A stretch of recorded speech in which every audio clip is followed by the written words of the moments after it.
And it's 10 a.m. right here in Lagos, Nigeria. Good morning, good evening, wherever in the world you're watching from. It's Business Morning live from Channels HQ. I'm Ladi Williams. First off, let's take a look at what's making headlines in the world of business. CD Nigeria LNG Limited has joined the Oil and Gas Methane Partnership, a partnership coordinated by the United Nations Environment Program to reduce methane emissions and improve the accuracy and transparency of methane emissions reporting. According to the NLNG, the MOU signed in 2022 demonstrates the company's commitment to decarbonization. The NLNG says it is already implementing a comprehensive program for reporting and reducing its methane emissions, utilizing the latest industry technologies to track its progress and performance.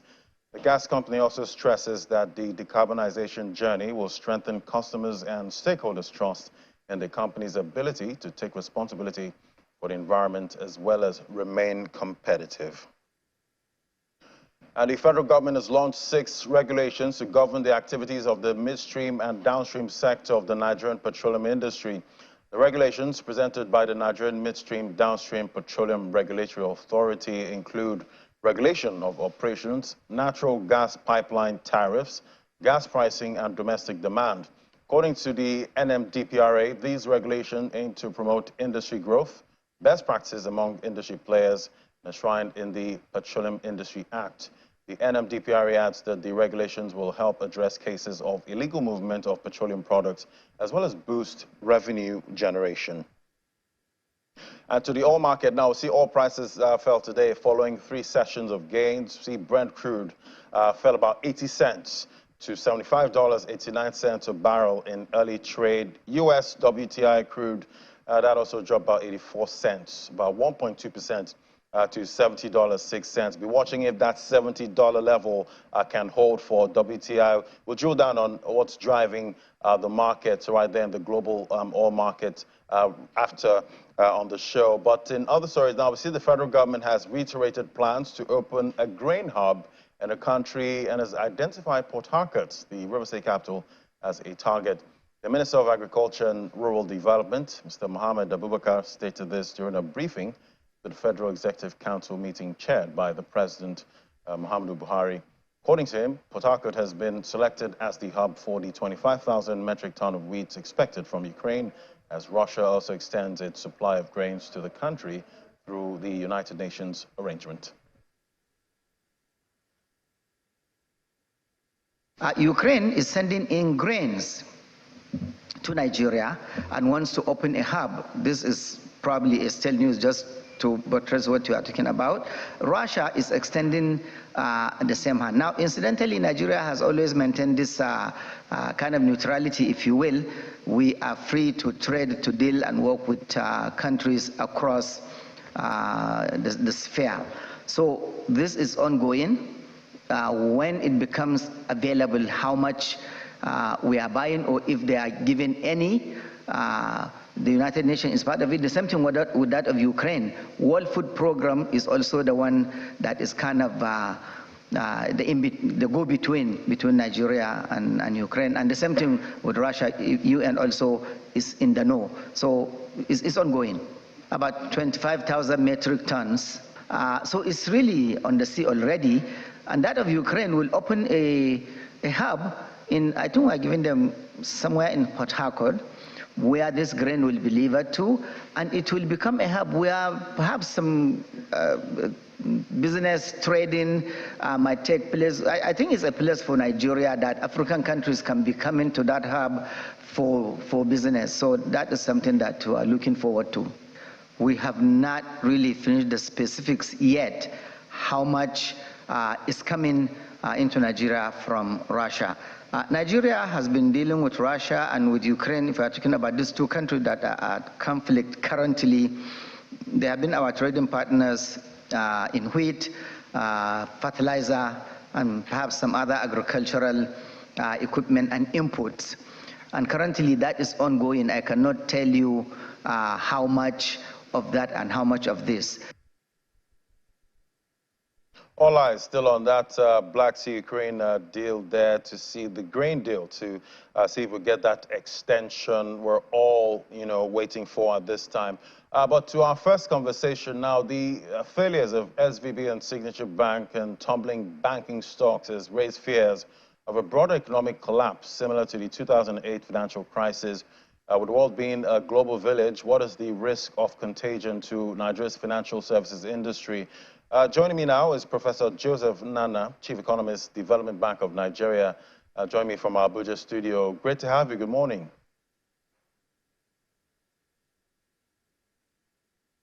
Hello, Prof. Good morning. Okay, so, Prof, following the bank run on Silicon Valley Bank, marking the second largest bank failure in the United States history, this, obviously has sent shockwaves across the global financial landscape. What is the risk of contagion to the Nigerian banking industry? We've seen experts and stakeholders say, there's not there's no contagion risk, to our banking industry sector here. But I want to know your view on this. Okay, thanks, Lady, for the question. So, in general, I think experts have already alluded to the point that there is no risk for contagion. That's simply because the central bank has already articulated with their macroprudential guidelines, which speaks to the financial soundness indicators. Essentially looking at the capital adequacy, liquidity ratio, the earnings, asset quality of the respective banks. Now, based on the numbers they're seeing, they're quite comfortable with the overall stability of the banking system. However, where I have I differ a bit is from the lens of, if you will, the moral hazard problem. So in the US, like in Nigeria, when banks fail, typically the FDIC, that's the insurance corporation, would typically step in and take charge and essentially pay depositors up to the limit they have put in, which in the US is around $250,000, and in Nigeria around, I think, 200,000 naira or so, thereabout. But I think what's important here is for the financial system to be stable and resilient, we have to see the mechanisms play out, meaning the NDIC will have to step in and take charge and help depositors out with their funds and so on. But for now, we'll say the financial system is sound and stable and resilient, simply because all the financial soundness indicators are in a comfortable parameter where the central bank likes to see them. That said, I don't see a risk for contagion at the moment. All right, but looking at the whole, Naira redesign policy and the cash scarcity, right now in the country, and seeing how, banks are kind of overwhelmed, at this time, would you say it's similar to a bank run, what the banks are going through with, cash scarcity? Well, I wouldn't call that a bank run, Laddie, because the cashless policy was aimed at removing cash out of the economy, essentially trying to capture the banks outside of the formal sector.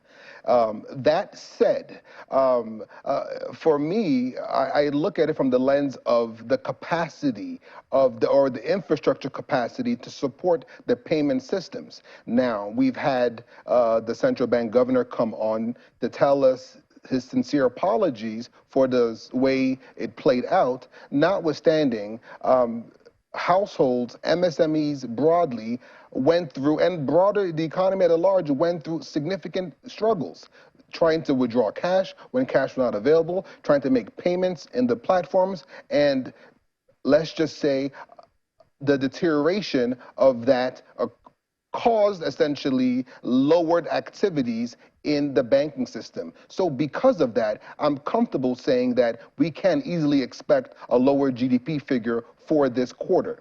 Having said that, I sincerely believe that there are being systems in place right now where they're propping up and supporting the infrastructure to support the respective payment platforms. Now, Nigerians broadly have been in pain and struggled. Businesses in a large part of the country has actually slowed or closed down because of this payment system mishap. Notwithstanding, I wouldn't argue that that's a bank run, but we do know a bank run essentially is not good for any banking system, and for me, I still go back to the moral hazard problem.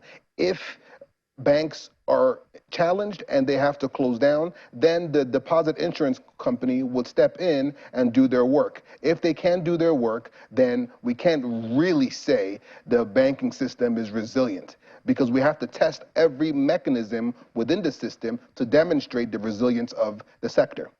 And definitely the banks have been, right here in Nigeria, have been tested, with the platforms, seeing how, the banking apps are struggling to, get transactions over. But, experts have blamed the Silicon Valley Bank collapse on interest rate hikes, by the U.S.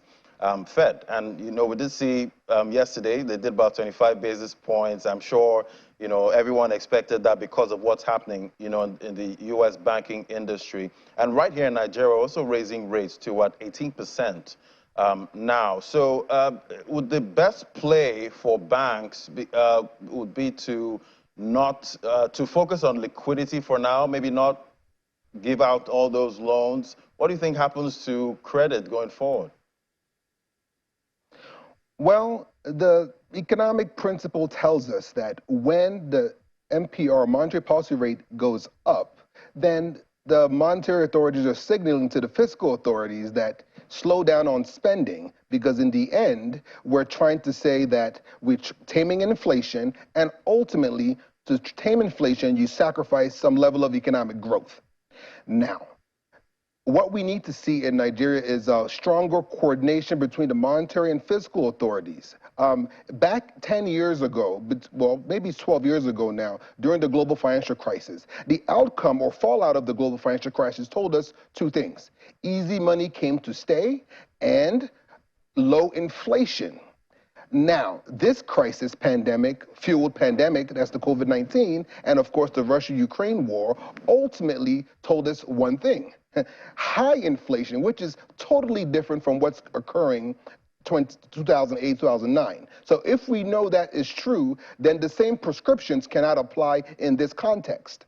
That said, monetary authorities back 10 years ago or so could easily muscle their way through and save the economy and be very powerful, if you like. But the truth of the matter is this. Now the tables have changed, because we know that the fiscal authorities want to spend for growth, and the monetary authorities have to hike rates, which makes it harder for them to spend, because you have to service your debt obligations, which makes it more expensive for the fiscal authorities. To that end, a better coordination needs to occur, because in the end, if we're trying to achieve the IMF or the CBN projection of a 2.9 to 3.1 GDP growth, we have to basically speak to each other to demonstrate that we're sacrificing holistically to achieve inclusive growth for the economy. Right now, I don't see much coordination, but I suspect there will be more coordination occurring, because we know that times are tough. When rates go up, people feel the pinch. Banks are less likely to loan money out. But guess what? There are these prudential guidelines which already, loan to deposit ratio already tells us that banks must lend money out. The question now is that going to cause higher NPLs? Right now, the NPL for the banking system is around 4.2 to 4.5%, which is right below the regulatory requirement of 5%. Notwithstanding, if banks are forced to lend money out, we can expect higher NPLs. But because we know that that system right now is a bit challenged because of higher rates on interest, I suspect banks will be less likely to lend money out, and my hope is there will be less money going out through intervention funds. And in the U.S., we saw experts and economists talk about, the U.S. Fed, might end up breaking something, in the economy. And then we saw, what happened in the banking industry. So looking at it like here in Nigeria now, would you say the MPC have broken anything in the Nigerian economy with the rate hike so far? Or is there a risk of breaking something soon? That's an interesting point. But let me say this. We have to know what the Monetary Authority's core mandate is: price stability and financial system stability broadly. So they have limitations in their toolkit, essentially saying controlling money supply and so on to fluctuate or moderate the interest rate. But the truth is, if they have gauged that the money supply is up, they have to do what they can to reduce that, and which is to hike rates to reduce the lending.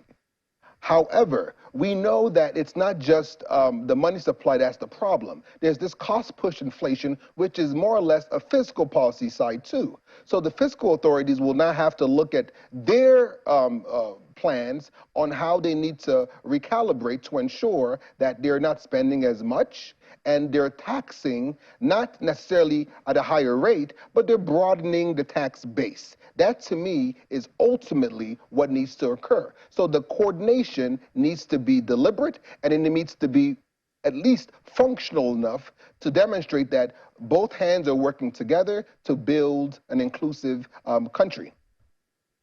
And, with the whole cash crunch here, we did see the NLC give the central bank an ultimatum on, releasing cash. And now there are going to be protests soon. And they've instructed their members to, block most of the central bank offices in the country. What do you think, what impact do you think this is going to have, right here in Nigeria, blocking, all of those offices and the protests? Well, the NLC can stir up protests to infiltrate as much as possible to influence the central bank. Notwithstanding, I would say the central bank should remember that public opinion matters a great deal. Their credibility matters a great deal.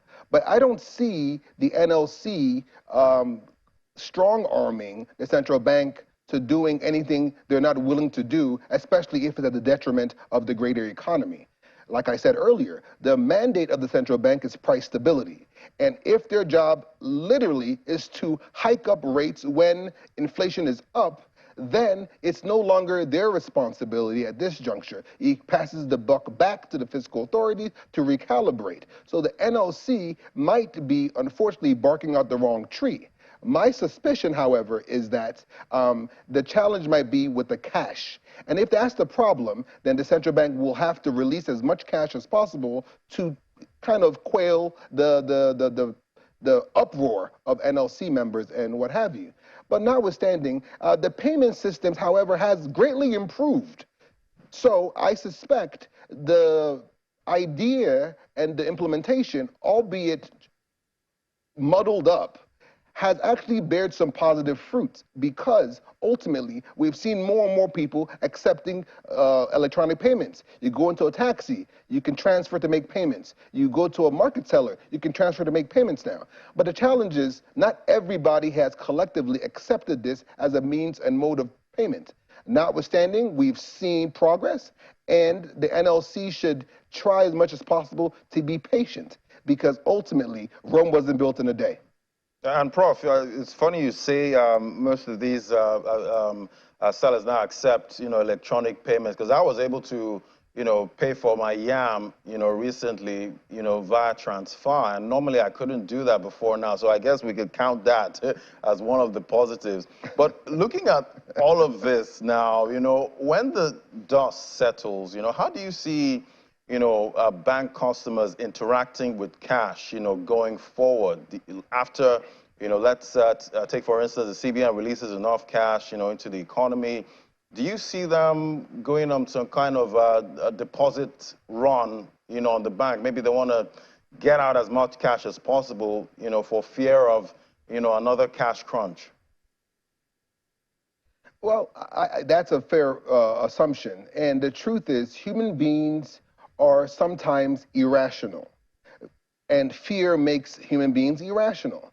And that's because of their past experiences. But notwithstanding, I think we've seen enough instances. You've mentioned using electronic transfer to make a payment for yam, for instance. So if that works and the person, the seller, accepted the payment and confirmed it, then I would imagine, on average, most folks can achieve that mode of transaction to achieve their goods they're trying to purchase or the services being rendered. Notwithstanding, that doesn't mean people won't still go to banks and withdraw their money. But in the end, the idea is not to withdraw money because there are limits that the central bank has already set of how much you can take over the counter and how much you can withdraw from the ATM. So if you want to draw large sums, it will take you many, many days or weeks to accumulate that amount of money. That said, you're only attracting criminals to your house. Yeah, obviously, just leave most of it in the bank at this time. But, you know, we've been battling inflation since 2022, you know, global central bankers. You know, with what we're seeing, you know, here in Nigeria, we got that, you know, hot inflation data for February, about 21.9%. In the UK, it also unexpectedly rose. That's for inflation for February. Do you think we'll be able to solve this inflation problem in 2023? Before I answer that question, Ladi, my issue with inflation in Nigeria is that we don't have a sense of which direction inflation is really going. For instance, last month, inflation went down. This month, it went up. And it was cost push that was the driving force. And the reality is we have to have a firm position, that's the MBS at least, has to be deliberate in recalibrating the weighting systems of the respective buckets, whether it's food, the percentage weight they put against food, core, and so on. That makes up the headline inflation. In my mind, we have to do surveys to go out to the respective jurisdictions, the markets, and so on. Get the data. Data is expensive. NBS needs to be financed and supported to go out there and get the concrete data to put into the models before pronouncing what the inflation figures will look like. Right now, NBS has said inflation is 21.9%. We all know that if you go out, cost of transportation is up. Gas is up, food is up, and it's not up by a small margin either. So inflation might actually be much higher than we're seeing. And ask the common man on the street, ask the households who spend money in the markets, how their purchasing power, has it improved, has it decreased? Then you really know where the rubber meets the road.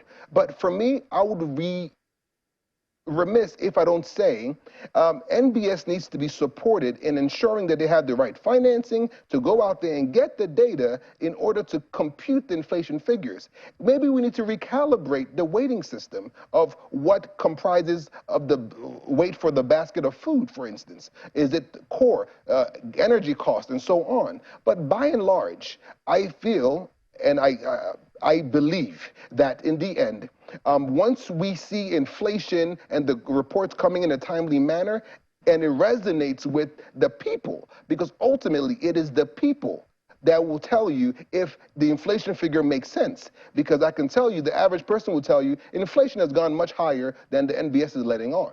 And if that is truly the case, then perhaps MPR must be much higher too. And the fiscal authorities may have to do much more work in essentially curbing the spend and taxing the base. Right. Yeah. Well, when you go into the stores, yeah, it feels like the prices keep going up, you know, daily at this point, even when you're trying to buy eggs. All right. I guess we'll leave it there now. Especially eggs. Especially eggs. Thank you so much, Professor Joseph Nana, Chief Economist, Development Bank of Nigeria. It's great having you today. Thank you, Ladi. Have a great day. All right, so still ahead on Business Morning, we're looking at commodities market update. That's our next conversation. Do stay with us. This is Business Morning.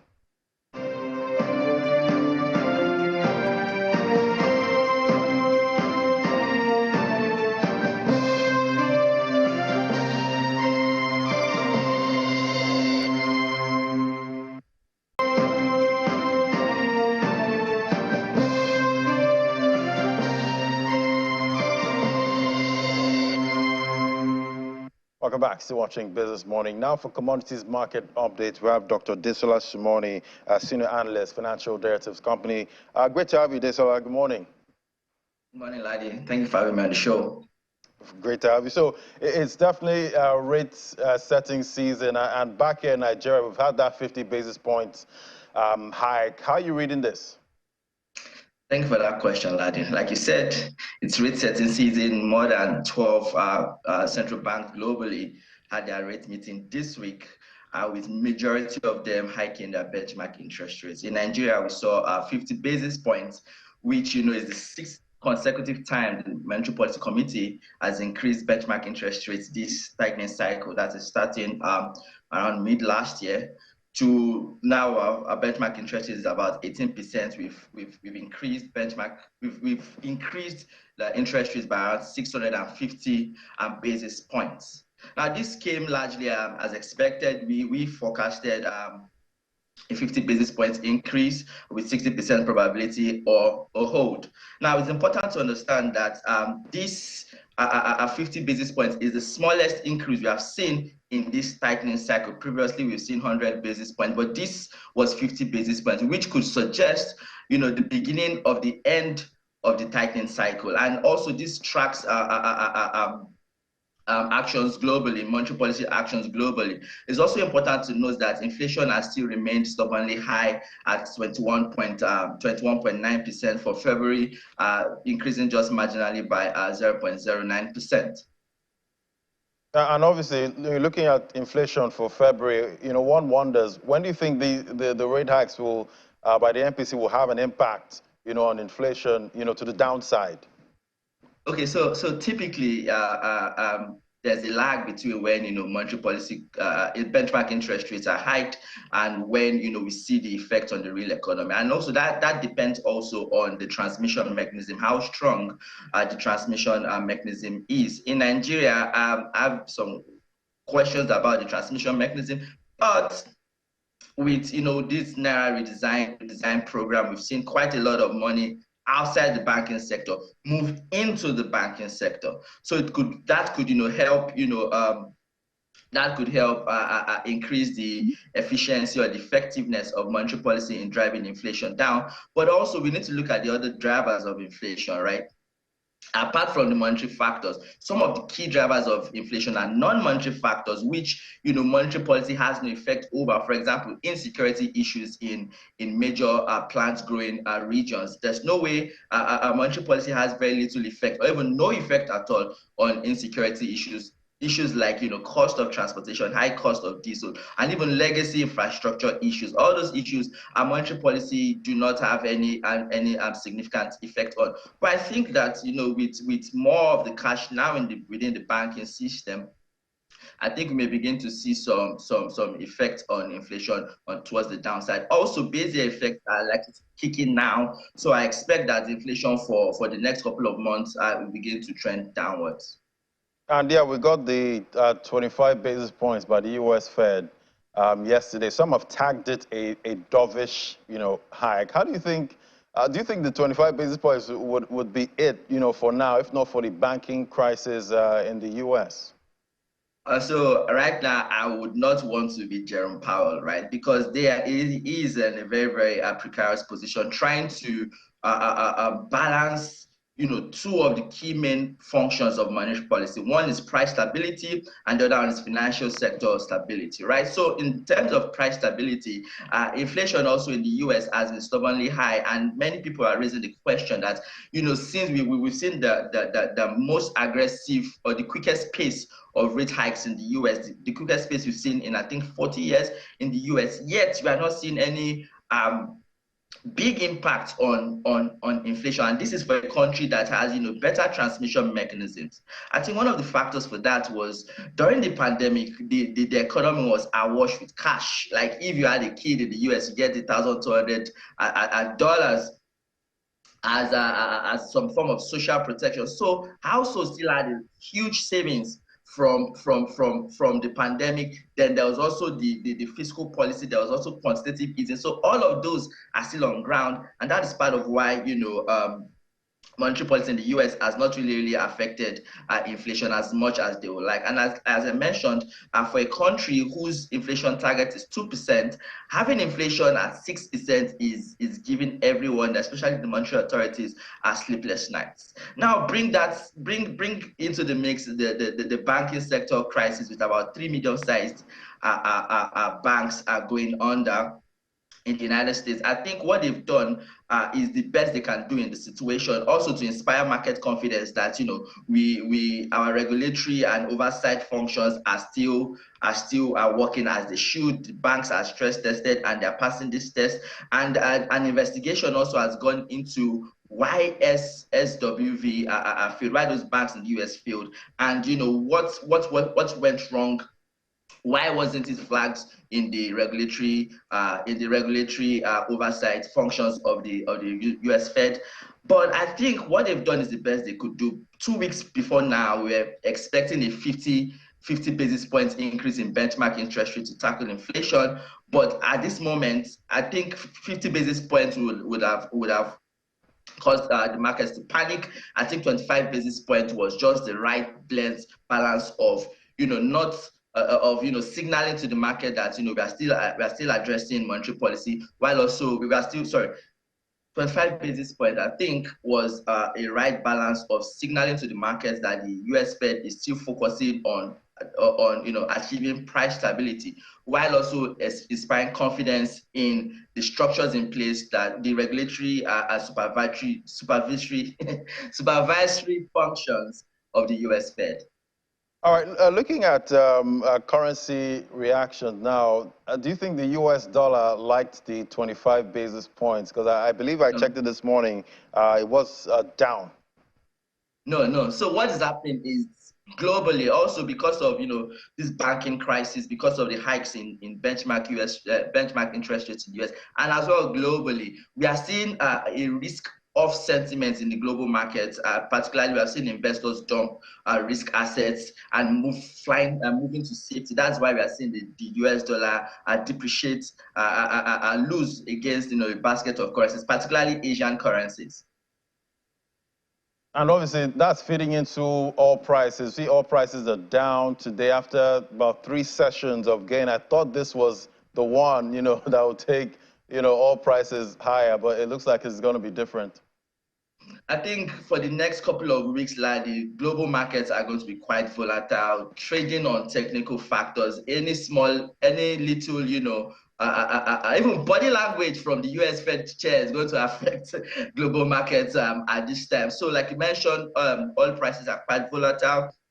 We saw dumping of risky assets such as oil. That has weighed on oil prices. We're also seeing recession fears, renewed recession fears, which were worsened by the US banking crisis, as well as the spillover in Europe and the US benchmark interest rate hike. All of those as renewed recession fears, which is weighing on oil prices at the moment. We also saw an unexpected build-up in U.S. crude stockpiles, which shows that supply is quite huge compared to demand. So all of these factors are what's driving oil prices at the moment. But I think going forward, I think oil prices are going to be very, very volatile, trade very, very volatile, reacting to news about China's growth, news about the U.S. Fed interest, the path of interest rate, as well as news about recession fears. Those are the factors that are going to drive oil prices going forward.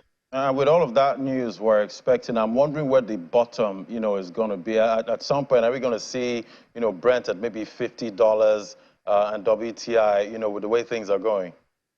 It's hard to tell.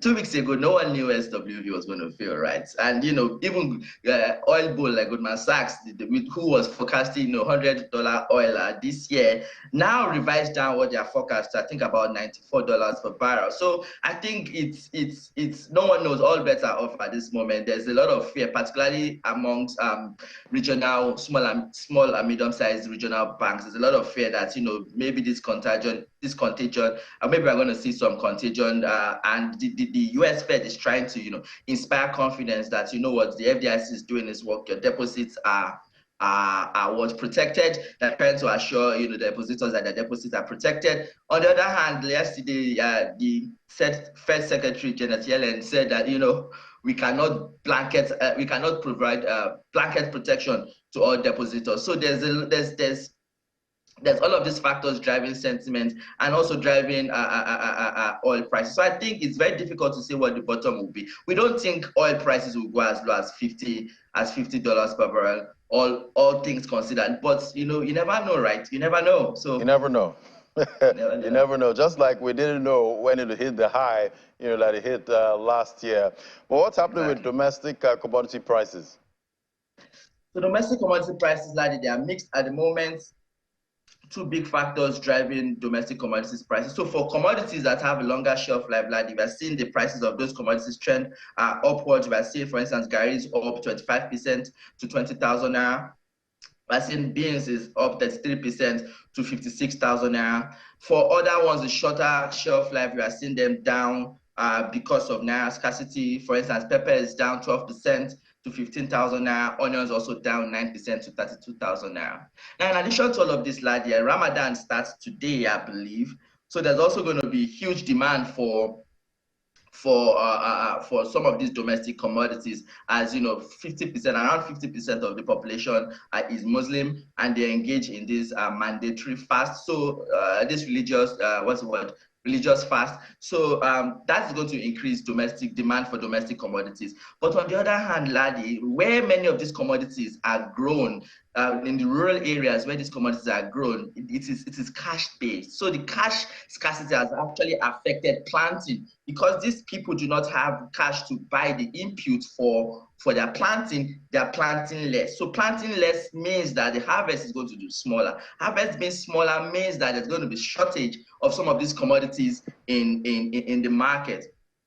And with some huge additional demand from the Ramadan fast, we'll see it's difficult to see where prices will go. But I think there's going to be some shortages of some of these commodities. All right, we'll keep watching out for all of that. Thank you so much, Dr. Desola Sumoni, Senior Analyst, Financial Derivatives Company. Thank you so much. Thank you for having me, Ladi. All right, we'll take a moment now.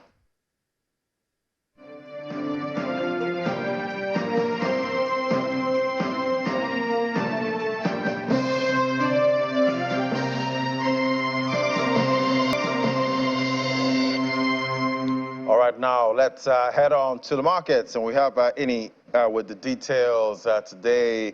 Ini, the lady in red, but looking at the equities market, it didn't close in the red yesterday. It did not. Yeah. We escaped it, even if it's just by the whiskers, but at least we escaped it. But Ladi, and interestingly, the banks. Yeah, the banks are back. Wow. We talked about it yesterday. Yeah. It looks like the negative sentiment that came with the SVB is wearing out. Seems to be. Yeah, and things hopefully not another bank doesn't, prop up. Hopefully. Hopefully Yeah. not. I guess one of the things that brought about that certainty or confidence was the speed at which there was rescue. Right. You understand, for the Swiss Credit Suisse, we saw Switzerland come in. For the U.S. banks, we saw the bigger banks come in, and they just rescued it, and depositors were at peace. Even for the SVB, in the UK, we had they just come and they mopped up the depositors. Yeah, they bought that one for about £1 or something. Goodbye. But there is rescue. Yeah, for these banks, which is I good. guess that just calmed down the conversation. Yeah. And with that, so investors felt, oh, okay, it's not really that bad, since since we have seen rescue come and no complaints. I just hope we're out of the woods, at this time. I hope so. Hoping. I do hope so, not with the continuous rate hikes that we see. Well, talking about the rate hikes today, we'll talk about, what that has done, the rate hike in Nigeria, what it has done to the market. But let's start off with the fixed income market. And we do see that overnight lending rate expanded by 119 basis points to 70.6 because there was that settlement. There was a bond on Monday, and then there was a settlement yesterday.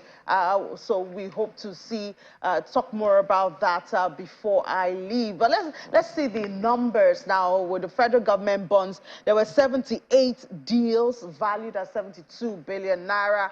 And once again, the April 2049 security was most attractive to investors. Yields should start going up in this market now. And if we look at the treasury bills, there you have it. There were 16 deals there. And for the March 2024, that was what attracted the investors the most. So we saw 10 deals there. And altogether, we had 29.75 billion naira in trade in that market. So we go over to the central bank bills and see how that did yesterday. The central bank bills, if we could have that. Yes, what happened yesterday? Well, seems like we have to wait a bit for that. So for that treasury bills bond, we saw the secondary market was bearish as the average yield expanded by 31 basis points to 5.7.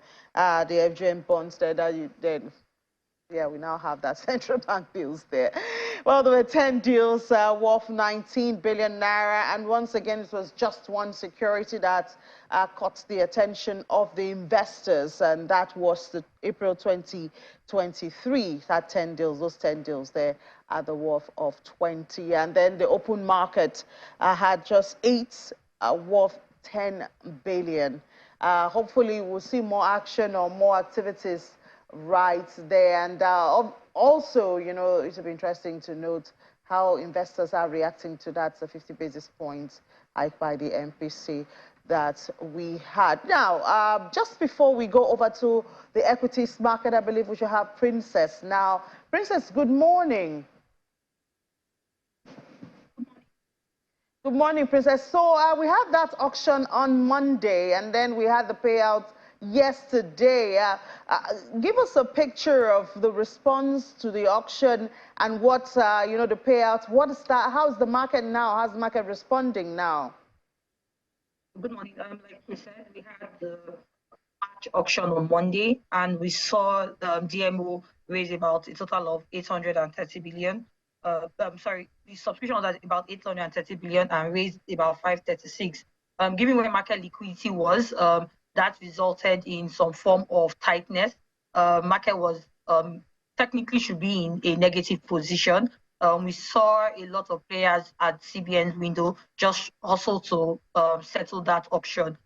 We've seen yesterday, we saw a bit of sell-offs as market tried to raise liquidity to settle the auction. Also yesterday, given the rise in MPC, we saw an initial reaction of bids and offers move upwards. However, we expect that should slow down in today's session, and that's largely driven by we have coupon payments that we're expecting today, and also back payments that's expected sometime this week or early next week. So has the market priced in this 18% interest rate, and does it look like we're going to have more liquidity? Are things kind of picking up after the election and the MPC meeting? Yes. So market has priced in the hike. However, the reality is that we still have a negative real return, and for now, markets are largely driven by liquidity, the liquidity in the market. So in terms of expected inflows, looking at the next 1 week, we have coupons coming in today. We're also expecting fact payments into the system. So we expect that would drive buying interest this week. Yeah, well, do you see the buying interest in the fixed income is squeezing out buying interest from the equities? Most definitely. So for coupon payments, typical market behavior will be to reinvest those coupon payments from bonds back into the bonds market. We expect that more activity on bonds and bills. Bills largely being a liquidity management tool. So we expect activities across the NT bills and the fixed income bonds, federal government bonds. All right, Princess, thank you so much for giving us the background details of that, and enjoy the rest of your day. Thank you. All right, just before I hand over to Ladi now, let's take a quick look at the equities. Yesterday, it was marginally up 0.06%. GT Code did the magic. That's why it's my favorite counter, the most liquid counter. They drive the market one way or the other. If we would see the top trades or the volume, there you go. The activity charts is mixed on like the day before where it was all red. We have volume at least in the red, and then the top trades for the day, there you have it. Once again, the banking. So, Ladi. That's it. Hopefully we break above that 30 trillion market cap. That would be good.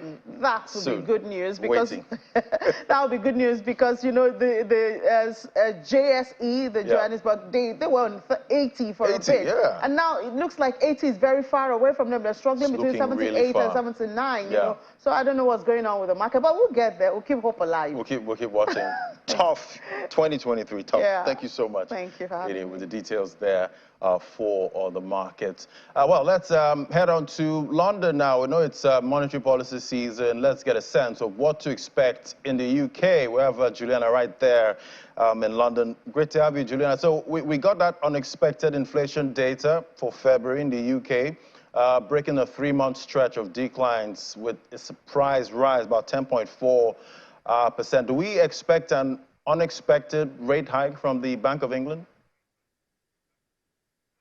Good morning, Ladi. That's a great way of putting it. And I think there is 99% probability that the Bank of England will raise rates when they meet today. We're expecting an update from them at 12 o'clock local time, which is 1 o'clock West African time. And that's because, of course, as you said, we had that surprise, unexpected hike in inflation. Double-digit inflation is going nowhere soon.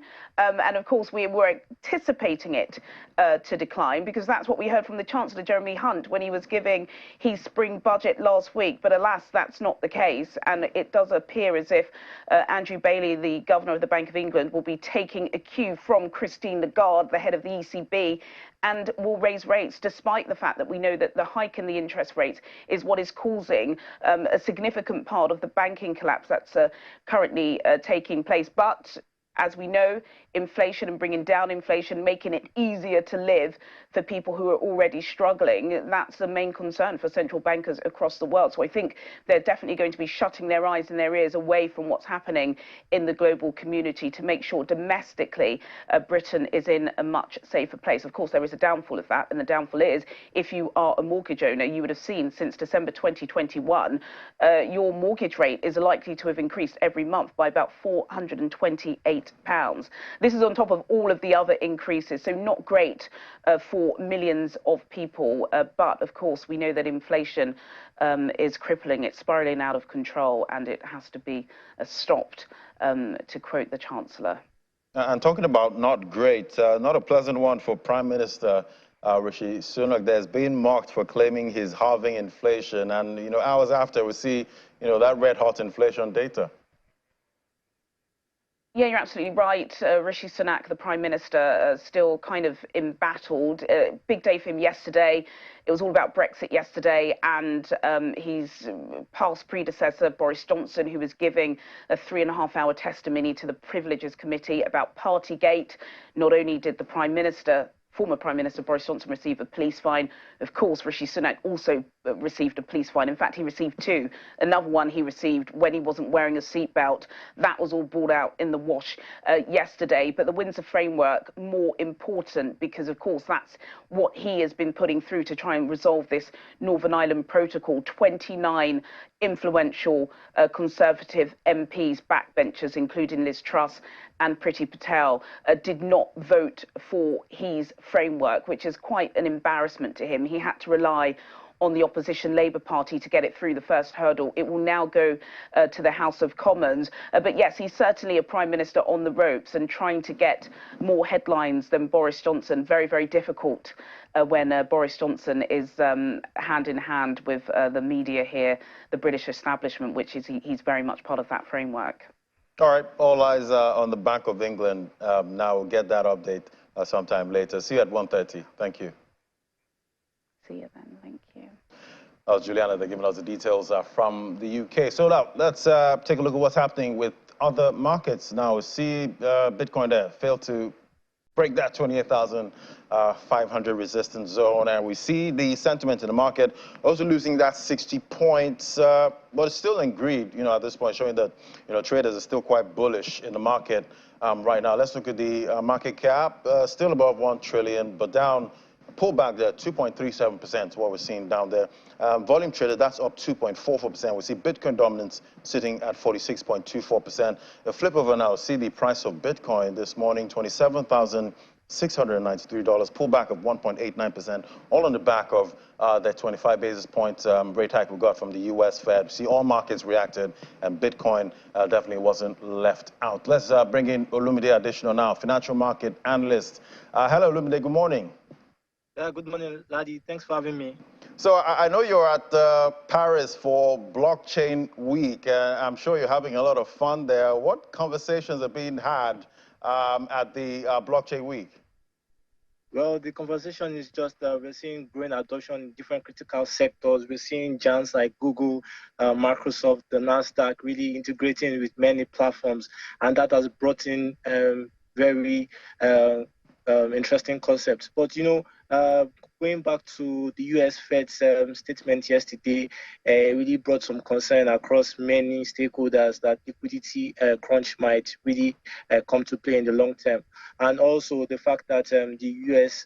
SEC gave Coinbase well notice tells you that the Joe Biden's administration is kind of negative towards the crypto market. You could recall some days back they spoke that crypto market has little fundamental value, and you could see that the Coinbase stock as we speak is down more than 9% because though it's not an indictment or a lawsuit against the listed American company, it just tells you that the company might be in troubled waters. But interesting signs yesterday, because while we saw Bitcoin at some point going above the $28,000 resistance level, we saw that we saw that Janet Yellen, the U.S. Treasury Secretary, spoke about the fact that banks were not going to get the all guarantee. So that gave Bitcoin some support. So we didn't see Bitcoin breaking below the 27,000 support level.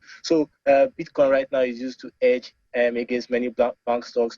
But the influx of liquidity in many altcoins, particularly those outside the 20 top market capitalized assets, are not really interesting. So we're seeing that lukewarm, and that's why it's pretty being tough right now for many upcoming protocols. But interesting signs, we're seeing very strong use case.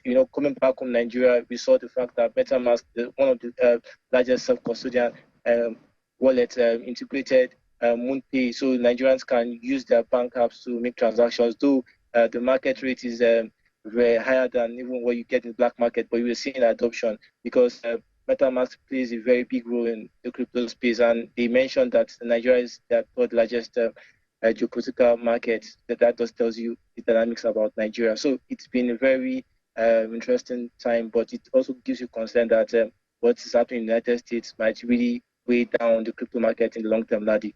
That means Nigerians must be big on, self-custody, being a big part of, MetaMask wallet there. But let's look at what's happening with Coinbase now. They did get served a Wells notice from the Securities and Exchange Commission in the U.S. Tell us, it's definitely impacted the Coinbase shares. What's happening with that?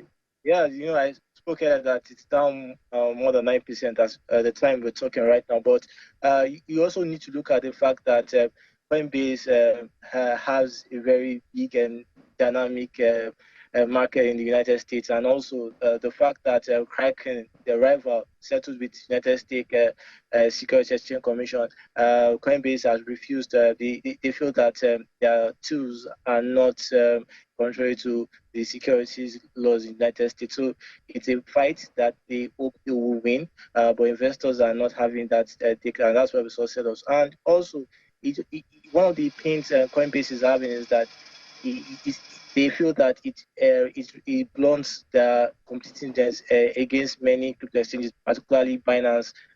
You see the fact that they can't do a lot of product listings because of the stringent laws in the United States. And at some point, Coinbase was even considering creating an overseas trading platform just to get exposure in those markets. And that has really weighed down. They don't have services in Nigeria, for example. Apart from their wallet, they don't offer exchange services, and that's really weakened their edge in the market. So it's really a downside for the US listed crypto exchange company. Right. A lot of pressure coming on Coinbase this time, even though in 2022 there were issues there. But thank you so much, Olumide Additional, financial market analyst. Thank you. Yeah, thank you for having me. Yeah. All right, so that's how the market is looking today. Still neither here nor there, but we know the bulls are trying to defend, those levels there. But that's it for the markets, and that's a wrap on our program today. Thank you so much for watching. Don't forget to join us by 1:30 on Business Incorporated for more updates and developments in the world of business. You can watch this again, as usual, on our YouTube channel. Just flip over to YouTube, search for Channels Television. You check out videos. You can watch all our productions. Thank you for watching. I'm Ladi Williams. Bye for now.